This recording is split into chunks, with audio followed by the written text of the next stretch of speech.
अस्सलामुअलैकुम। आप लोग देख रहे हैं मेरा यूट्यूब चैनल और मैं आप लोगों के लिए लेकर आता हूँ इंटरेस्टिंग और अमेजिंग वीडियोस।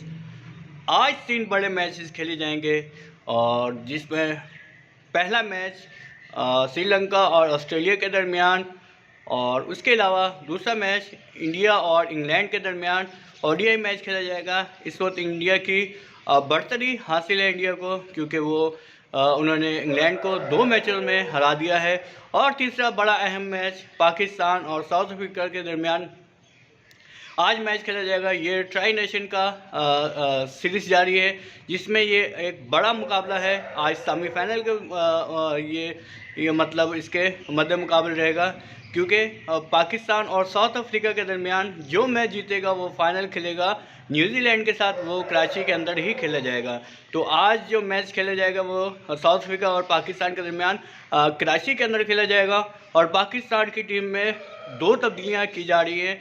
एक साउद शकील को इन किया जा रहा है और दूसरी तरफ मोहम्मद हसनैन को जो हारिस रऊफ की जगह पर आएंगे, उनको पाकिस्तान के अंदर शामिल किया जा रहा है। तो ये थी हमारी आज की वीडियो। इन्फॉर्मेशन आप लोगों को पसंद आई तो आप लोगों ने क्या करना है, मेरे चैनल को सब्सक्राइब करना, इस वीडियो को आगे ज़रूर शेयर करना है।